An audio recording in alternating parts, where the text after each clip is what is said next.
Hello, and welcome to the MMA Mic Drop Podcast. My name is Jade Bunky, and I'm joined by the one and only Milo McGregor, who is not only one of the nation's top up-and-coming amateur surfers, but also an emerging MMA analyst. In today's episode, we're going to provide picks and predictions for every single fight at UFC ESPN 59, Rose Namajunas versus Tracy Cortez. Milo, when I look at this card, it's a sneaky good card, meaning there's a lot of competitive fights, there's a lot of fun fights, there's a lot of action fights. In terms of overall grade, though, I think the co-main event is a little bit weak. You have two older guys. You don't have a lot of divisional relevance in terms of the rankings outside of really that main event. So I'm going to give it, I think it's a fun fight. I'm excited to watch it. I'm giving it a C+. How would you rate this fight card? Yeah, I was going to give it a C. I think it's all right. Nothing to be too excited about, but yeah. All right. Some good fights. All right, so we'll get started right into the into the main event, Rose Namajunas versus Tracy Cortez. Now, originally it was supposed to be Namajunas versus Maycee Barber. Do you like this matchup better, or did you prefer the previous matchup? I think I wanted to see the Maycee Barber one, but this match is pretty cool too. So yeah, either or, I don't really care. Yeah, I thought the UFC did a great job with this replacement fight. I'm actually a little more excited about this fight. And, so let's look at, both women. Tracy Cortez has really fast hands. She looked exceptional in her last fight. And when you look at her wins and losses, she's won every fight except her first fight. I mean, she's on a massive winning streak, and that includes big wins, one over Erin Blanchfield. Now, some people, believe that was a robbery, but she has that in her win column. She's looked, progressively better, and I'm curious to see how good she is. And this is really that a pretty big step up. I mean, this is going to be, I think, an incredible matchup. Because when you look at Rose Namajunas, she has all the tools in the world, right? Excellent grappling, excellent striking, really fast combos, a lot of power. The problem, though, is her output. We saw that when she lost the title. She just didn't activate. Even her last fight, she had moments, but it was her volume was a problem. And part of me thinks, will Tracy Cortez outpoint her? And that's a possibility. But when I think about that as well, Cortez is coming off, she was in an auto accident. She wasn't training for a while. This fight is at elevation. What is her cardio going to be, for a 5-round fight? And I am going to go with Rose by a very close decision. What do you think, Milo? Yeah, I was going to go Rose's decision. I think it's going to be a back and forth fight. I think Rose is going to probably land the bigger shots, but I think there's going to be enough to win by points. All right. Against Tracy. All right, so there we go. We both have Rose Namajunas by decision. Next up, Santo Ponzinibbio versus Muslim Salikhov. If this fight was 5 years ago, it would have been incredible. Right now, this fight sucks as a co-main event. Look, it's a 40-year-old versus a 37-year-old. It's hard to get excited about this. Although it is an interesting matchup, I mean, this is something at their stage in their careers would have been better on maybe a prelim, just given the age. They're both coming off losses, actually quite a few losses. I believe both of them have lost, 3 out of 4 or something like that. Muslim Salikhov, really exceptional striker, really good high kicks, really fun to watch. I think in their prime, Santiago Ponzinibbio is the better fighter, but he looked really washed in his last fight. I'm not too pumped on this fight, just given, the age of both guys. I think it's going to be Salikhov by decision. Milo, what do you think? I'm going to go with Santiago by decision. Okay, all right. And that might be the smart pick because Santiago, he's the one that's 37. Salikhov is 40. Pretty good insight there. Next up, Drew Dober versus Jean Silva. Milo, what are you picking on this one? I'm going to let you go. I think Drew has that power. I think he's going to maybe knock him out in the third or second round. So I'm going to go. I think I'm going to go third round for Drew Dober knockout. Do you think it's going to be a problem, Jean Silva coming up on short notice? He just fought, looked good. Yeah. Up a weight class, short notice at elevation. Do you think that's going to be a problem? Yeah, I think so. Yeah, and that's the one concern I have But here's what's interesting about this: when you look at how both of them fight, Drew Dober, I mean, he likes to throw down, and he's not a very They're what's that? I feel like they're pretty similar. I feel like they're pretty similar fighters, though. Yeah, I mean, I mean, he looked Gene Silva looked really good in his last fight. So he did. there's that. And when you talk about his last fight, I picked Charles Jourdain. I knew that Silva had more power. I didn't realize how much more power. Like his power was staggering, Yeah. and that's what's making this fight, making me lean in his direction. Is his power is so significant, and even going up a weight class, given against going against somebody like Drew Dober, who likes just to stand and bang, I mean, that might be a problem because I think Drew Dober is going to get cracked. And I think Silva hits so hard, he's not the guy you want to stand up and just throw down with. And Drew Dober's game, and he's got exceptional power. He could end it as well. I mean, I don't see this fight going long either way, but give me Silva by Yeah. first round knockout. All right, Gabriel Bonfim versus Ange Loosa.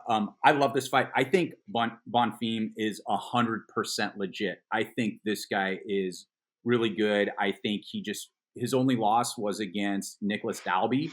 And he was winning that fight. I mean, he gassed. He just, Dalby does his thing with his volume and composure, and he beat him. But I think Bonfim is the real deal. Now, what's interesting, though, what's his gas tank going to look like against Loosa? Because Loosa is, he's hard to put away. The dude's tough. He hits hard. He was getting beat by Brian Battle in their last fight before the eye poke. He's not an elite level fighter, although, he's a pretty good athlete. I think Bonfim, I think Bonfim is a pretty elite level fighter. I think he's made the appropriate adjustments. Give me Bonfim by second round finish. What do you think? I think I'm gonna go Bonfim by first round finish. All right. So you're like me. You think the Nicholas Dalby loss was an aberration? Yeah. Okay, that makes sense. Julian Arosa versus Christian Rodriguez. Who are you taking in this one? I think I'm gonna go with Christian Rodriguez. Probably by submission. You like his grappling? Yeah. Yeah. And it's interesting because Julian Arosa, I mean, he lives by the sword and dies by the sword. He'll come out throwing, he'll push the pace, he'll knock you out or he'll get knocked out. Christian Rodriguez, he's 11-1. I think one of the problems with him is missing weight. I think it's 2 times he's missed weight now, and you really got to question his dedication and so forth. But with that and his professionalism, but he is young. I believe he's 26. Maybe he's improving. I think they're just at such different stages in their career. I think Arosa's chin is shot by now. I believe he's around 34, and I'm with you. I'm going to take Rodriguez by third round submission. What round do you have that in? I think third. I think that's a good pick. Third. All right. Next up, Abdul Razak Alhassan versus Cody Brundage. Milo, what are your thoughts? Well, Cody Brundage did survive against Bo Nickel for over the longest yet. So what, like a minute? I think I'm gonna go with Cody Brundage. Yeah, that's the longest yet. All right. Yeah. Cody Brundage by which way? Which mode? By decision. Yeah, I think this fight's going to be a snoozer. I think I think Alhassan has good power and he's fun to watch, but he's just old now. I believe he's 37. And I'm looking down at my phone and let me just click. Just let me get his age. Oh, he's 38. Ooh, I might have to change my pick on that. I think he's going to catch him. He has some good high kicks. I think at some point he's going to catch Cody Brundage. I think it's going to be a slow, boring fight, but might end in a spectacular way. Give me Alhassan by second round knockout. All right, next up, Joshua Van versus Charles Johnson. Now, this is when I said this fight card is sneaky good. This is one of the reasons. There are fights like this up and down the card, all the way through the prelims that are just really good matchups. Look, Van is 22 years old. He's 10-1. He's looked good in the UFC. He's 3-0 in the UFC. This is a good measuring stick against Charles Johnson, who is a really crafty veteran. So is it the younger, faster guy, or the more composed, crafty veteran with maybe more tools and tricks up his sleeve. I'm going with Charles Johnson. I think he's going to get it done. I mean, I can see this going any way. Charles Johnson is sneaky good, and I'm going to take him by decision. What do you think? I agree. I think I'm gonna go with him by third round TKO. Awesome. He's going to get it done. All right, next up, Jasmine Jasudavicius versus Fatima Kline. Kline is a pretty solid prospect at 6-0. I think Jasmine is actually really good too. I mean, she showed, I'm trying to remember what fight it was, but when she was fighting in front of her home crowd, she was putting it on somebody, and for some reason I'm drawing a blank. She's got some really good grappling, and I think she is going to squeeze out a win. I think she's going to control 2 out of 3 rounds and give me Jasmine by decision.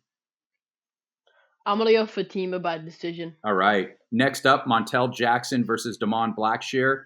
So Montel Jackson, I think he's 13-2, really fast hands, fun to watch, not as active. Let me just see when his last fight was. It seems like it was forever ago. He's already 32.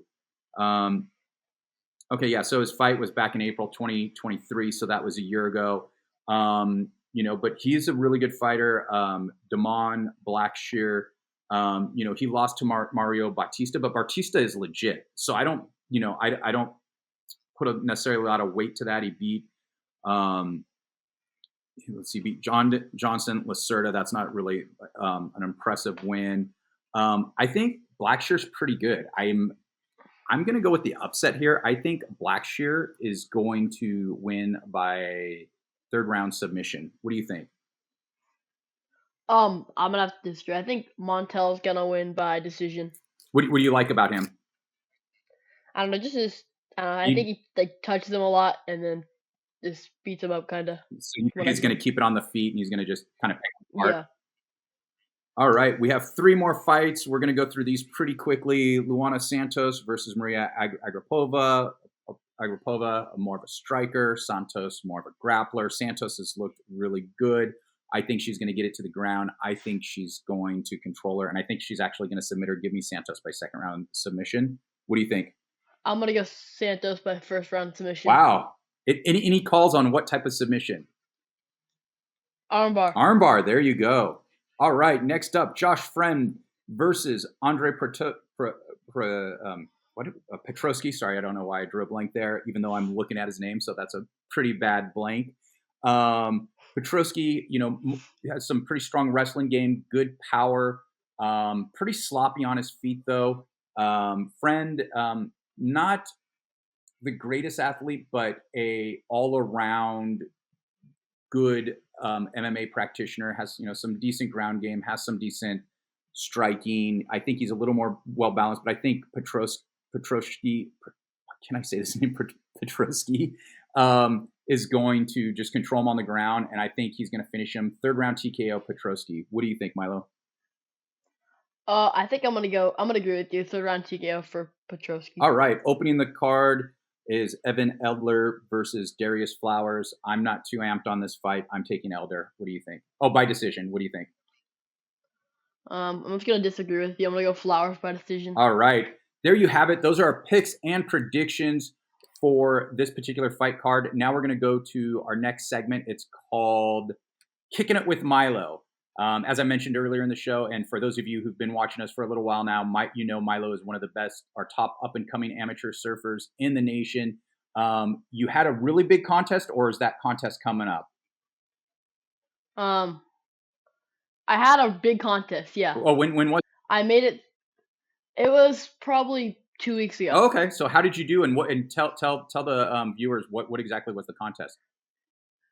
It was like the NSSA. It's called the NSSA. I think it was nationals.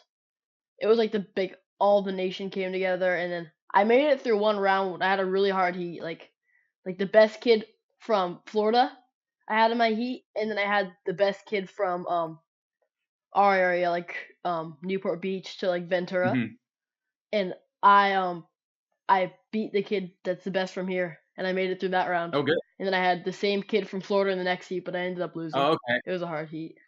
Yeah. All right. Second round. Well, that must have been a great experience, though, being in the Yeah. nationals. I mean, that's a premier For junior sure. organization. So that is incredible. So congrats on, making it through a round. Yeah. First of all, just being invited to participate in that and then actually making it, Yeah. making it out of the round Yeah. is amazing.